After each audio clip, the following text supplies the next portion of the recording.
आज आपण आपल्या पाठ्यपुस्तकातील कविता 5वी व्यायामाचे महत्त्व यावर आधारित चर्चा करणार आहोत.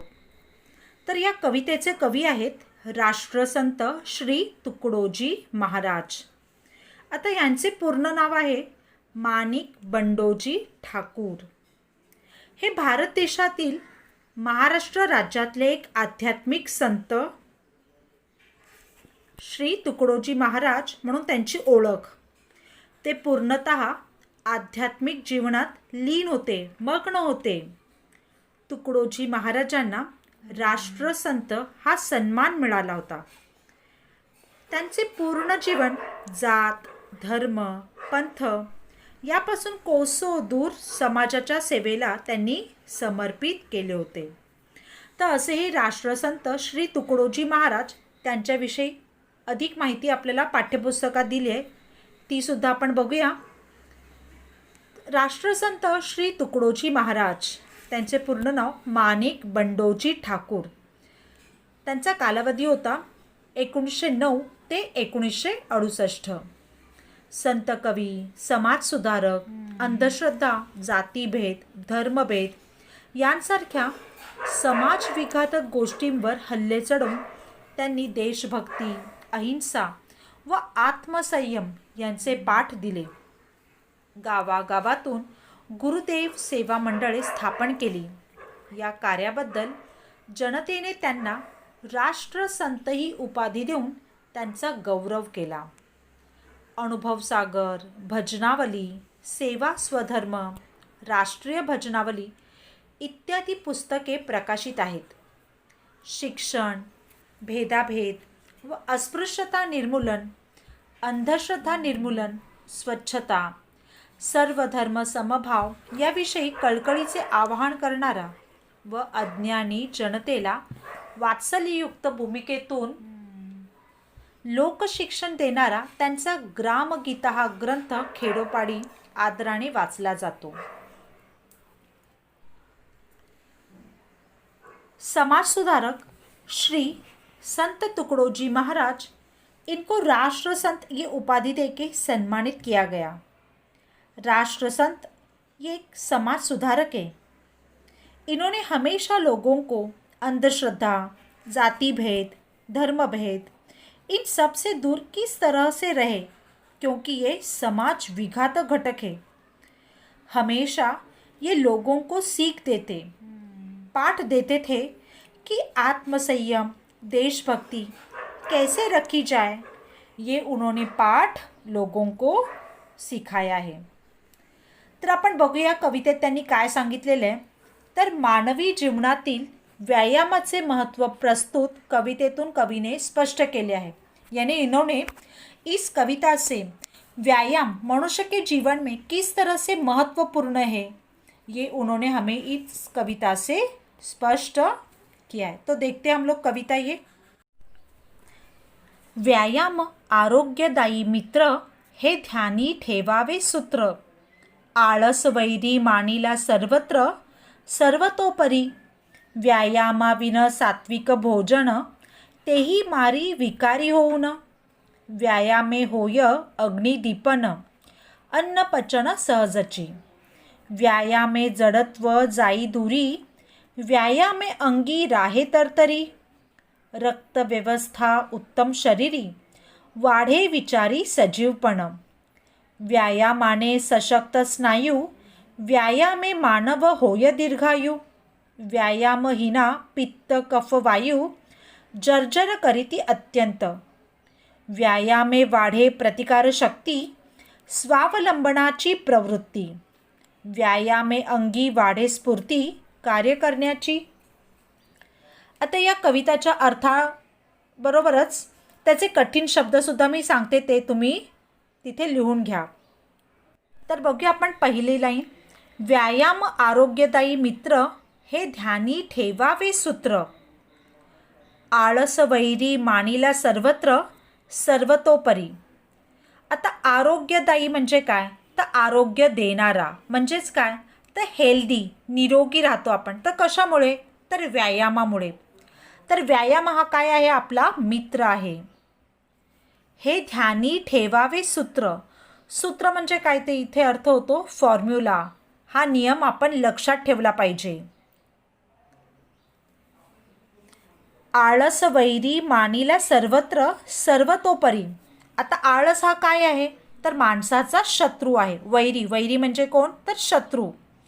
तर आपण हे लक्षात ठेवलं पाहिजे की आपलं सुदृढ किंवा आपण निरोगी राहण्यासाठी व्यायाम हा आपला मित्र आहे आणि आळस हा शत्रू आहे. तर तो आपण दूर केला पाहिजे. आळस आपण ढकलून दिला पाहिजे.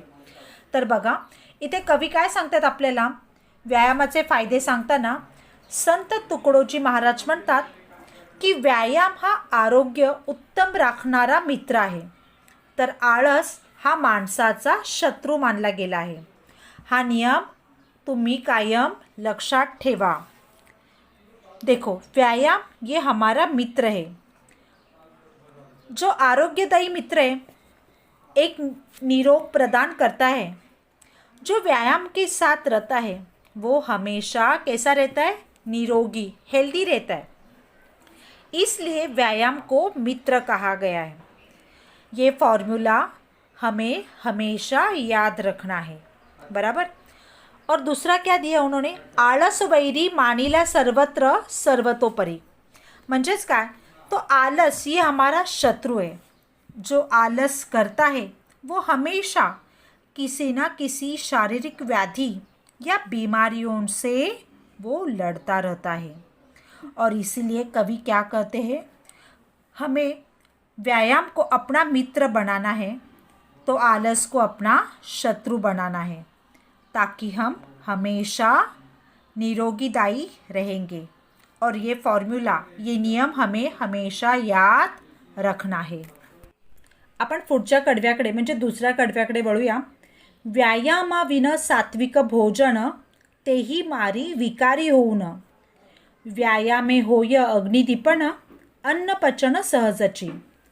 आता व्यायामाविन म्हणजे काय तर व्यायाम के बगैर व्यायामाच्या शिवाय म्हणजे विदाउट एक्सरसाइज. सात्विक भोजन म्हणजे काय तर हेल्दी फूड. विकारी, विकारी म्हणजे बिमारिया. हां ठीक आहे.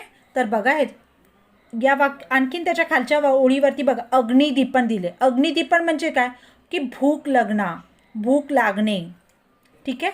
त्या पूर्ण ओळींचा आपण अर्थ बघूया काय सांगितलं इथे की व्यायाम न करता खाल्लेले भोजन किंवा खाल्लेले जे अन्न आहे ते शुद्ध पचायला सोपे असे सात्विक अन्न रोगाला निमंत्रण देत असते. पण व्यायाम केल्यामुळे पोटातील आग अग्निदीपन आहे ना तर पोटातील आग ही वाढत असते प्रज्वलित होत असते आणि त्यामुळे आपले अन्न पचन सहज होत असते. देखो क्या कहा यहाँ पर संत ने कि व्यायाम के बिना हेल्दी फूड भी हमें बीमार कर सकता है.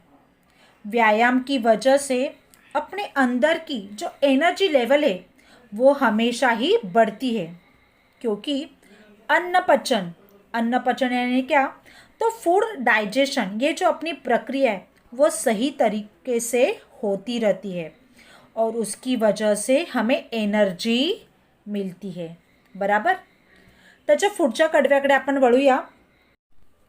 व्यायामे जडत्व जाई दूरी व्यायामे अंगी राहे तरतरी. रक्त व्यवस्था उत्तम शरीरी वाढे विचारी सजीवपणा. आता जडत्व म्हणजे काय तर फॅटनेस मोठापाना. तरतरी म्हणजे काय तर एकदम आपल्या अंगात एनर्जी राहते आपण आपल्याला फ्रेश वाटू लागतं तसं त्याला काय म्हणतो आपण तरतरी. रक्त व्यवस्था म्हणजे काय तर आपलं ब्लड सर्क्युलेशन कसं राहतं चांगलं राहतं त्याच्यामुळे. तर बघा आपण पूर्ण ओळींचा अर्थ बघूया की व्यायामामुळे शरीरातील जडता आळस हा दूर होत असतो. आपल्या शरीरात उत्साह निर्माण होतो. रक्ताभिसरण उत्तम प्रकारे कार्य करत असतं. त्यामुळे आपली बुद्धीसुद्धा कशी होते तल्लख होते तेज होते आणि आपले शरीर ताजेतवाने राहते. देखो क्या कहते कवि राष्ट्रसंत यहाँ पर क्या बता रहे हमें कि व्यायाम की वजह से मोटापा दूर होता जाता है। व्यायाम करने की वजह से हम हमेशा एनर्जेटिक रहते हैं, स्फूर्ती रहती है ना अपने अंदर, आपल्या शरीरात तरतरी राहते, ब्लड सर्क्युलेशन ही क्रियासुद्धा उत्तम राहते। अगर हम एनर्जेटिक रहे तो हमारी सोच भी लाइवली रहेगी, अपनी सोच अच्छी रहेगी, हम हमेशा पॉझिटिव्ह सोचते रहेंगे। त्यामुळे आपल्याला व्यायाम करायला पाहिजे। व्यायामाने सशक्त स्नायू, व्यायामे मानव होय दीर्घायू, व्यायामहीना पित्त कफ वायू, जर्जर करीती अत्यंत। आता सशक्त स्नायू म्हणजे काय, तर आपले मसल्स कसे होतात, स्ट्रॉंग होतात। सशक्त म्हणजे स्ट्रॉंग आणि स्नायू म्हणजे मसल्स। दीर्घायूचा अर्थ काय होतो, तर लॉन्ग लाइफ, हम बहुत साल जिंदा रह सकते हैं। जर्जर म्हणजे काय, तर वीक, कमजोर। तर बघा आपण त्याचा अर्थ बघूया काय आहे। तर व्यायामामुळे शरीराला स्नायू कसे करतात, सशक्त म्हणजे मजबूती देतात, बळकटी देत असतात, आयुष्य वाढते आपले। मात्र व्यायाम न करणाऱ्या मनुष्याच्या शरीरात पित्त, कफ आणि वायू हे 3 दोष वाढत असतात आणि त्यामुळे शरीर कमजोर होत असते। देखो, व्यायाम से अपने स्नायु स्ट्रॉन्ग रहेंगे, हम दीर्घायु रहेंगे। हमें कोई व्याधि ने या बीमारी ने जकड़ा नहीं हो तो हम दीर्घायु रह सकते। व्यायाम न करने की वजह से पित्त, कफ, वात होती रहती है, हमेशा किसी न किसी बीमारी का हम सामना करते रहते हैं और अपना शरीर कमज़ोर होता रहता है, हम वीक होने लगते हैं। शेवटचा कडवा आपण आता बघूया। व्यायाम में वाढे प्रतिकार शक्ती, स्वावलंबनाची प्रवृत्ती। व्यायाम में अंगी वाढे स्फूर्ती, कार्य करण्याची। तर प्रतिकार शक्ती म्हणजे काय, तर इम्युनिटी पॉवर। स्वावलंबन म्हणजे काय, तर सेल्फ डिपेंडेंसी। प्रवृत्ति यानी वो एटीट्यूड हमारे अंदर वो आने लगता है। आणि स्फूर्ती म्हणजे उत्साह, जोश। ठीक आहे, तर आपण त्याचा अर्थ बघूया आता। तर व्यायामामुळे रोगप्रतिकारक शक्ती वाढत असते, स्वतःचे कार्य स्वतःच करण्याची स्वावलंबी वृत्ती आपल्यात निर्माण होते, कोणतेही काम करण्यासाठी अंगात चैतन्य, तो जोश, ती स्फूर्ती आपल्या अंगात संचारते। तर बघा, व्यायाम करने से हमारे अंदर की इम्यूनिटी पावर जो बढ़ती है, वो उससे हमारी एनर्जी लेवल वो बढ़ती रहती है, हम स्वावलंबी बनते हैं, किसी पर डिपेंड नहीं रहते, अपने सारे काम हम खुद कर सकते हैं, यह आदत अपने अंदर निर्माण होती है। व्यायाम करने से अपने अंदर की स्फूर्ति, वो एनर्जी लेवल बढ़ती है, कार्य या काम करने की शक्ति बढ़ती है, प्रतिकार शक्ति बढ़ती है, हम इंडिपेंडेंट होते हैं और इसलिए सबने व्यायाम करना चाहिए। इस तरह से इस कविता के माध्यम से राष्ट्रसंत श्री तुकडोजी महाराज ने हमें व्यायाम का महत्व दर्शाया है। Thank you for watching the video.